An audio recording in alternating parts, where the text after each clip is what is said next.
मैं भाव्या। भाव्या हिंदी में आपका स्वागत है। यहाँ पर मैंने आपके लिए हिंदी की टेस्ट सीरीज शुरू की है। यहाँ मैं आपको डेली टेस्ट सीरीज प्रोवाइड कराऊंगी जो आपके आगामी परीक्षाओं पुलिस कांस्टेबल, पटवारी, लेखपाल, फॉरेस्ट गार्ड में आपके लिए रिवीजन के तौर पर उपयोगी होंगे। यहाँ पर मैं आपको जो भी प्रश्न को करवा रही हूँ ये प्रीवियस ईयर प्रश्न किसी न किसी एग्जाम में पूछे जा चुके, तो अपनी प्रैक्टिस के लिए आप इन्हें जरूर देखिए। तो आइए शुरू करते हैं आज की टेस्ट सीरीज। पहला प्रश्न है हमारा, सूरदास किस काल के कवि हैं? यहाँ पर आपको बताना है सूरदास जी किस काल के कवि हैं। पहला है रीतिकाल, दूसरा है भक्ति काल, तीसरा है आधुनिक काल और चौथा दे रखा है वीर गाथा काल। तो इसका सही जवाब है हमारा सूरदास जी भक्ति काल के कवि। ए बी इसका सही जवाब है। अगला है हमारा, सादृश्य के कारण एक वस्तु को दूसरी वस्तु मान लेना किस अलंकार का लक्षण है? आपको बताना है कि यहाँ पे इसमें कौन सा अलंकार है। पहला दे रखा है यमक, दूसरा है दृष्टांत, तीसरा है विषम, चौथा दे रखा है भ्रांतिमान। ठीक है, क्या कह रहा है, एक सादृश्य का एक वस्तु को दूसरी वस्तु मान लेना, तो उसमें कौन सा अलंकार होता है? इसका सही जवाब है हमारा भ्रांतिमान अलंकार। ठीक है, यहाँ इसमें क्या होता है, उपमेय को उपमान मान लिया जाता है। ठीक है, एक वस्तु को दूसरी वस्तु मान लेना, ये भ्रांतिमान अलंकार का लक्षण है। अगला है, संविधान के किस अनुच्छेद में हिंदी को भारत संघ की राजभाषा कहा गया है? ठीक है, तो ये आप सभी को पता होगा किस में कहा गया है, अनुच्छेद 343 ए में। ठीक है, तो अगला है हमारा, निम्नलिखित में से तत्सम शब्द है। यहाँ पर आपको 4 शब्द दिए गए, इसमें बताना है किस शब्द में कौन तत्सम शब्द है। पहला दे रखा है कपूर, दूसरा है अश्रु, तीसरा है हाथ और चौथा दे रखा है पत्थर। तो कौन सा शब्द इसमें हमारा तत्सम है? इसका सही जवाब है हमारा बी, अश्रु। अश्रु जो है हमारा तत्सम शब्द है। अश्रु का तद्भव क्या होगा? आंसू। ठीक है, ये हमारा तत्सम शब्द है। अगला है हमारा, निम्न में से तुम चंदन हम पानी निबंध संग्रह के निबंधकार कौन है? यहाँ पर आपको बताना है, ये निबंध का नाम दे रखा है तुम चंदन हम पानी, इसके निबंधकार कौन है?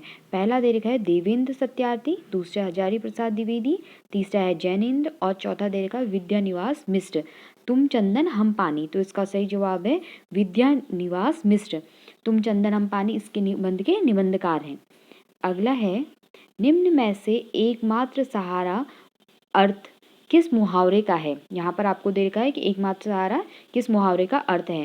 पहला है आंखों का तारा होना, दूसरा है अंधे की लकड़ी होना, तीसरा दे रखा है अंग अंग फूले ना समाना और चौथा दे रहा है पैरों पर खड़े होना। ठीक है, तो एकमात्र सहारा इसका सही क्या होगा? अंधे की लकड़ी। ठीक है, अंधे की लकड़ी होना यानी एकमात्र सहारा होना। अगला है, वृक्ष से पत्ते गिरते हैं, वाक्य में से परसर्ग चिन्ह किस कारक का है? ठीक है, यहाँ पर आपको बताना है ये से किस का चिन्ह है। ठीक है, पहला दे रखा है कर्म, दूसरा है करण, तीसरा है अपादान और चौथा दे रखा है अधिकरण। ठीक है, तो से किस में होता है? इसका सही जवाब है अपादान। वृक्ष से पत्ते गिरते हैं। ठीक है, से में अपादान में क्या होता है? अलग होने का भाव। ठीक है, वृक्ष से पत्ते गिरते यानी पेड़ से अलग होकर पत्ते गिर गए, तो इसमें क्या होगा? से परसर्ग किस चिन्ह का कारक है? अपादान का। अगला है हमारा, आम्र है। अब आपको बताना है आम्र क्या है। पहला दे रखा है तत्सम शब्द, दूसरा है तद्भव शब्द, चौथा दे रखा है देसी शब्द, लोक शब्द और चौथा दे रखा है विदेशी शब्द। ठीक है, तो आम्र हमारा कैसा शब्द है? इसका सही जवाब है हमारा तत्सम शब्द। ठीक है, आम्र का तद्भव क्या होगा? आम। ये हमारा संस्कृत का शब्द है आम्र, इसका तद्भव होगा हमारा आम, तो इसका सही जवाब है आम्र है तत्सम शब्द ए। अगला है, जंगम शब्द का विलोम शब्द है। यहाँ पर आपको बताना है जंगम का विलोम शब्द क्या होगा। पहला दे रखा है संगम, दूसरा है स्थावर, तीसरा दे रखा है चेतन, चौथा दे रखा है चंचल। तो जंगम शब्द का विलोम शब्द क्या है? इसका सही जवाब है हमारा बी, स्थावर। जंगम का विलोम स्थावर। अगला है, गंगा हिमालय से निकलती है, वाक्य में कारक है। अब आपको बताना है, एक वाक्य दे रखा है आपको, हिमालय गंगा से निकलती है, इसमें कौन सा कारक है? पहला दे रखा है संबंध, दूसरा है अधिकरण, तीसरा है करण और चौथा दे रखा है अपादान। ठीक है, क्या बोला है? गंगा हिमालय से निकलती है। ठीक है, तो इसका सही जवाब है हमारा अपादान कारक। ठीक है, इसमें क्या आया? से आया। गंगा हिमालय से क्या होगी? अलग होगी ना, तो अलग होने का भाव। गंगा हिमालय से निकलती है, इसमें कौन सा है? अपादान कारक। अगला है निम्नलिखित में से कौन सा वाक्य शुद्ध है। यहाँ पर आपको बताना है, 4 वाक्य देंगे, कौन सा वाक्य शुद्ध है। पहला दे रखा है वह घोड़े के ऊपर बैठा है। दूसरा है तुम्हारे को मुझसे क्या लेना देना। और तीसरा है वह पत्र लिखने को बैठा। चौथा दे रखा है इन दोनों घरों के बीच एक दीवार है। इन चारों में बताना कौन सा वाक्य शुद्ध है। तो इसका सही जवाब है हमारा इन दोनों घरों के बीच में एक दीवार है। अब हम ऐसे तो मतलब वो घोड़े के ऊपर बैठा है ऐसा नहीं बोलते, हम घोड़े पर बैठा है बोलते ना, घोड़े के ऊपर ही तो बैठेंगे। और दूसरा क्या देखा है तुम्हारे को मुझसे क्या लेना, हम ऐसा थोड़ी बोलते हैं, हम बोलते ना तुमको मुझसे क्या लेना देना, तुम्हारे को मुझसे क्या लेना देना। वह पत्र लिखने को बैठा है, वो पत्र लिखता है, ये तो हम बोलेंगे ना। तो इसका ये तीनों क्या है अशुद्ध वाक्य। और चौथा है इन दोनों घरों के बीच में दीवार, तो ये हमारा क्या है सही वाक्य है। अगला है नदुर्मी शब्द का सही संधि विच्छेद है। ठीक है, यहाँ पर आपको बताना है नदुर्मी शब्द का सही संधि विच्छेद क्या होगा। तो इसका सही जवाब है हमारा सी, नदी दर ऊर्मी, नगुर में हो जाए नदी दन ऊर्मी, इसका संधि विच्छेद है। अगला है दो टूक कलेजे के करता पछताता पद पर आता पंक्तियों में रस है। यहाँ पर आपको बताना है, वैसे रस तो है नहीं, वैसे ही देख लीजिए इसमें कौन सा रस है। तो इसका सही जवाब है हमारा ए, करुण रस। अगला है छंद प्रवाह को कहते हैं। ठीक है, आपको बताना है कि छंद प्रवाह को क्या कहते हैं। पहला दे रखा है मति, दूसरा है यति, तीसरा है गति या पति। ठीक है, तो छंद प्रवाह को हम क्या बोलते हैं, इसका सही जवाब है गति। अगला है सोहन ओढ़े पीठ पर श्याम सलोने गात। ठीक है, इसमें आपको बताना है इसमें क्या कौन सा अलंकार है। पहला दे रखा है उत्प्रेक्षा अलंकार, दूसरा दे रखा है उपमा अलंकार, तीसरा दे रखा है श्लेष अलंकार और चौथा दे रखा है मान्यकरण अलंकार। ठीक है, तो सोहत ओढ़े पीठ पर श्याम सलोने गात में कौन सा अलंकार है, इसका सही जवाब है हमारा ए, उत्प्रेक्षा अलंकार। इसमें है हमारा उत्प्रेक्षा अलंकार। और उत्प्रेक्षा अलंकार में क्या होता है, उपमेय में उपमा की संभावना प्रकट की जाती है। किस, ठीक है, उपमेय में उपमा की। ठीक है, जहाँ पे उपमेय में उपमा की संभावना प्रकट की जाएगी वहां पर हमारा उत्प्रेक्षा अलंकार होगा। अगला है इनमें सही वर्तनी वाला शुद्ध है।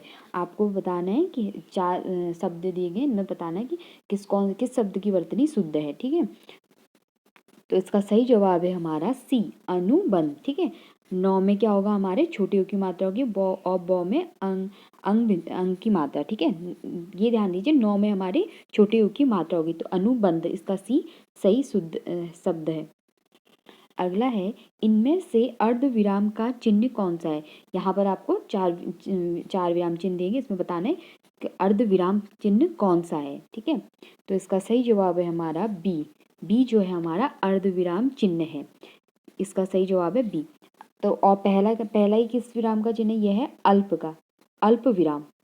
ठीक है, पहला है हमारा अल्प विराम का और दूसरा हमारा अर्ध विराम का और तीसरा हमारा विस्मयादि बोधक का, विस्मयादि बोधक का। ठीक है, तीसरा हमारा विस्मयादि बोधक और चौथा हमारा उद्धरण चिन्ह, उद्धरण चिन्ह। ठीक है, पहला हो गया हमारा अल्प विराम और अर्ध विराम हमें इसमें बताना था, दूसरा हमारा अर्ध विराम, तीसरा हो गया हमारा विस्मयादि बोधक और चौथा हो गया हमारा उद्धरण चिन्ह।